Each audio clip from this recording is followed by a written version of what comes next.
दोस्तों, जंगली जीवन में गति का बहुत महत्व है। ये गति ही है जो एक शिकारी को उसका शिकार पकड़ने में मदद करती है। तो शिकार होने वाला जीव भी तेज गति के सहारे ही अपने प्राण बचा सकता है। यानी जिस जीव के पास गति नहीं है, शायद वो जीव तो जंगल में अपना जीवन जी ही नहीं पाएगा। परंतु ऐसा जरूरी भी नहीं है। हमारी पृथ्वी पर अनेकों जीव ऐसे भी हैं जो बेहद धीमे हैं, बेहद। परंतु बावजूद इस धीमेपन के इन जीवों का जीवन भी जैसे तैसे जंगल में कट ही रहा है। तो चलिए आज के वीडियो को शुरू करते हैं और कुछ सबसे धीमे जंगली जानवरों के बारे में ही जानते हैं। यदि वीडियो आपको पसंद आए तो सब्सक्राइब बटन दबाकर मुझे सूचित अवश्य कर दें।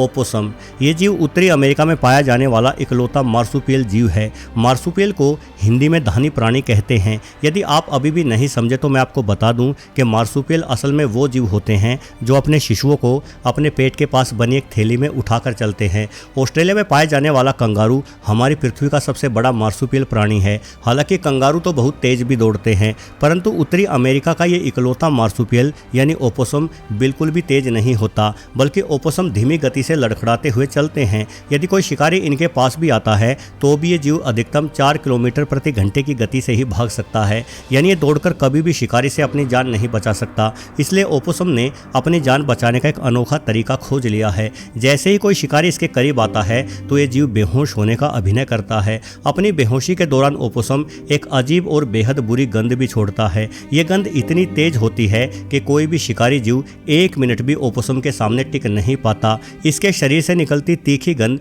शिकारी को बेचैन कर देती है और शिकारी भाग खड़ा होता है। वैसे ओपोसम लगभग एक घरेलू बिल्ली के आकार का जीव है।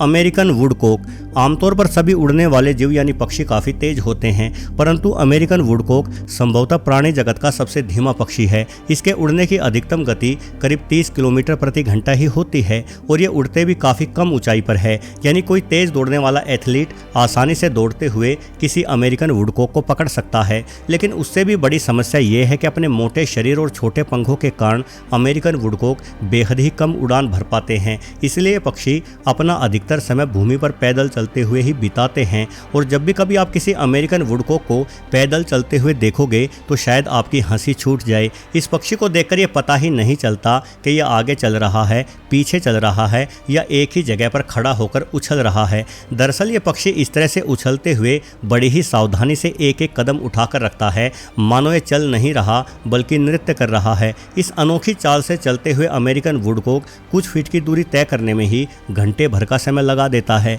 वैसे कुछ वैज्ञानिक ये भी मानते हैं कि अमेरिकन वुडकॉक नाचते हुए इसलिए चलते हैं क्योंकि ये मुख्य तौर पर केंचुओं को खाते हैं और इस तरह से ठुमक ठुमक कर चलने से केंचुओं को लगता है मानो कोई वस्तु हवा में लहरा रही होगी और केंचुए इस पक्षी से बचने की कोशिश नहीं करते। गिला मॉन्स्टर, दोस्तों गिला मॉन्स्टर धरती की सबसे धीमी छिपकली है। गुलाबी और नारंगी रंग की छिपकली करीब 2 फीट लंबी हो जाती है। इनकी अधिकतम गति 2 किलोमीटर प्रति घंटा ही होती है। परंतु गिला मॉन्स्टर दुनिया की उन दुर्लभ छिपकलियों में से एक है जिनके पास जहर होता है। ये बेहद धीमी गति से रेंगते हुए अपने शिकार के करीब आती है। इसका रंग आसपास के माहौल में घुल जाता है, जिस वजह से इसके शिकार को आभास तक नहीं होता कि गिला मॉन्स्टर उसके करीब आ चुकी है। एक बार यह छिपकली अपना जहर शिकार के शरीर में उतार देती है तो जहर के असर से काटे गए जीव को भयंकर दर्द होता है। करीब आधे घंटे में ही जहर का असर इतना अधिक हो जाता है कि गिला मॉन्स्टर के दंश का शिकार बने जीव की मृत्यु हो जाती है। यानी भले ही गिला मॉन्स्टर के पास अधिक गति ना हो, परंतु इसके तेज जहर इसके धीमेपन की शिकायत को दूर कर देता है। ये छिपकली अमेरिका के पश्चिमी और दक्षिणी हिस्से के साथ साथ मैक्सिको में भी देखी जा सकती है।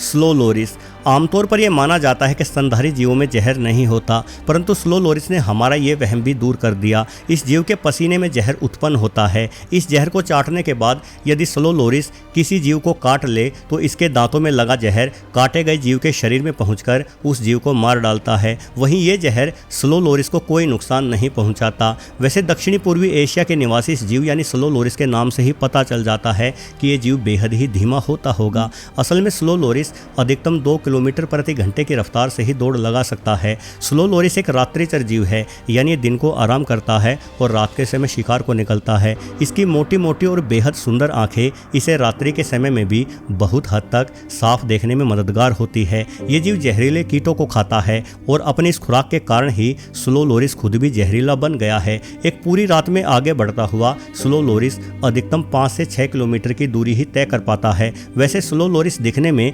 धरती का सबसे मासूम जीव दिखाई पड़ता है। कोआला भालू।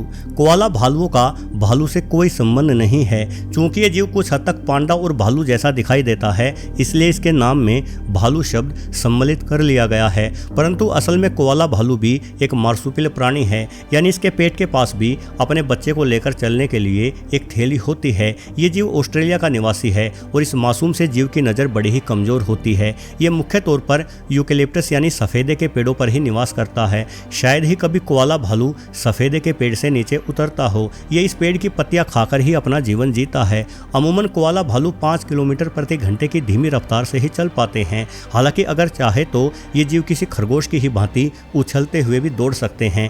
उछलते हुए दौड़कर चलते समय इनकी गति कम से कम 30 किलोमीटर प्रति घंटे की हो जाती है, परंतु इन्हें इस तरह से दौड़ते हुए देख पाना बड़ा ही दुर्लभ नज़ारा है। यदि आप किसी कोआला भालू को पकड़ने की कोशिश भी करें तो भी वो खुद को बचाने के लिए भागेगा नहीं, बल्कि वो एक ही स्थान पर बैठकर बच्चों की भांति रोना शुरू कर देता है। और इसकी ये बचाव की तकनीक काफ़ी काम की है। अक्सर कोआला बेयर को इस तरह से रोते हुए देख इसे पकड़ने आया शिकारी दया दिखाकर कोआला बेयर को छोड़ देता है। Giant tortoise. दोस्तों, कछुओं को आमतौर पर धीमेपन का प्राय माना जाता है। सभी प्रकार के कछुए बड़ी ही धीमी चाल से चलते हैं, परंतु 250 किलोग्राम से भी अधिक भारी हो जाने वाले ये विशाल कछुए अपने भारी भरकम शरीर के कारण और भी ज़्यादा धीमे रह जाते हैं। इन विशाल कछुओं की अधिकतम गति आधा किलोमीटर प्रति घंटा ही होती है। हालांकि यदि इन्हें परेशान किया जाए और तेज भागने पर मजबूर किया जाए तो ये कछुए करीब 2 किलोमीटर प्रति घंटे की अधिकतम रफ्तार भी हासिल कर सकते हैं। कछुओं की विशाल उपप्रजाति आसानी से 200 वर्षों से भी अधिक समय तक जिंदा रह सकती है। कुछ के 400 से 500 वर्षों तक भी अधिक समय तक जीवित रहने के दावे मिलते रहे हैं। इन कछुओं को मुख्यतः मेडागास्कर के पास स्थित एल्डेबरा और आसपास के कुछ अन्य आइलैंड्स पर ही देखा जा सकता है। हालांकि ये कछुए भले ही धीमे हो, परंतु ये लगातार आगे बढ़ते रहते हैं और इसी तरह आगे बढ़ते हुए ये प्रति वर्ष हजारों किलोमीटर का सफर भी तय करते हुए देखे जा सकते हैं। साथ ही ये कछुए कई महीनों तक भूखे और सालों तक बिना पानी के भी जीवित रह लेते हैं। यानी जायंट टॉर्टोइज बड़ी ही सख्त जान है। शायद यही वजह है कि एल्डेबरा आइलैंड पर इन कछुओं को भारी तादाद में देखा जा सकता है। एक अनुमान के मुताबिक इस आइलैंड पर कम से कम 20,000 विशाल कछुए अपना जीवन जी रहे हैं। 3-toed sloth. चलिए अब इस जीव से भी मिल लीजिए, जिसे संभवतः धरती का सबसे सुस्त जीव कहना कोई अतिशयोक्ति नहीं होनी चाहिए। ये है स्लोथ, जो कि मध्य एवं दक्षिणी अमेरिका में पाया जाता है। इन विशाल वर्षावनों में स्लोथ की 2 किस्में खोजी जा सकती हैं, जिनमें से एक है 2 पंजों वाला स्लोथ और दूजा 3 पंजों वाला स्लोथ। 3 पंजे वाले स्लोथ को अपेक्षाकृत अधिक धीमा माना जाता है। ये स्लोथ इतने धीमे होते हैं कि यदि ये लगातार चले तो भी 1 किलोमीटर का सफ़र पूरा करने में ही ये जीव यानी स्लोथ 4 घंटों से भी अधिक का समय बिता देंगे। हालांकि स्लोथ ज़्यादा चलने में यकीन नहीं रखते। ये पेड़ों से ही लटके रहते हैं और दिन में कम से कम 20 घंटे सोकर बिताते हैं। स्लोथ का मेटाबॉलिज्म रेट भी इतना धीमा होता है कि 6 से 7 किलोग्राम भारी हो जाने के बावजूद भी ये जीव दिन भर में मात्र 2 से 3 पेड़ की पत्तियां खाकर ही अपना गुजारा कर लेता है। वैसे भले ही स्लोथ धीमे हो, परंतु ये बड़ा ही सफाई पसंद जीव है। स्लोथ को सप्ताह में एक बार पेट साफ करने की आवश्यकता पड़ती है और ये कभी भी उस पेड़ के आसपास गंदगी नहीं फैलाते जिस पेड़ पर ये निवास करते हैं, बल्कि स्लोथ पेड़ से नीचे उतरकर थोड़ी दूरी पर जाकर ही हल्के होते हुए वापस आते हैं। और देखा जाए तो स्लोथ के जीवन का बस यही इकलौता मेहनत वाला काम होता है जिसके लिए इन्हें चलना पड़ता है। वैसे स्लोथ के बारे में एक और अनोखा तथ्य ये है कि स्लोथ संभवतः दुनिया का इकलौता ऐसा जीव है जो चलने से अधिक तेज तैरने में होता है। जी हाँ, जमीन पर जहां स्लोथ की स्पीड 250 मीटर प्रति घंटा ही होती है, वहीं पानी में ये आसानी से तैरते हुए 1 किलोमीटर प्रति घंटे की रफ्तार हासिल कर लेते हैं। यानी स्लोथ चलने के मुकाबले कम से कम 4 गुना अधिक तेजी से तैर सकते हैं। वैसे दोस्तों, बेशक स्लोथ बड़े ही धीमे जीव हों, परंतु यदि आप इस जीव के चेहरे को देखोगे तो ये जीव आपको बड़ा ही खुश लगेगा। इन्हें अपने धीमेपन से कोई शिकायत नहीं नहीं है, बल्कि स्लोथ का चेहरा हमेशा मुस्कुराता हुआ ही दिखाई देता है। वैसे यदि आपको भी स्लोथ की ये मुस्कुराहट पसंद आई हो तो वीडियो को लाइक ज़रूर कर देना। वहीं यदि ये पूरा ही वीडियो पसंद आया हो तो चैनल को सब्सक्राइब भी अवश्य कर लेना। आपका दिन अच्छा बीते। धन्यवाद।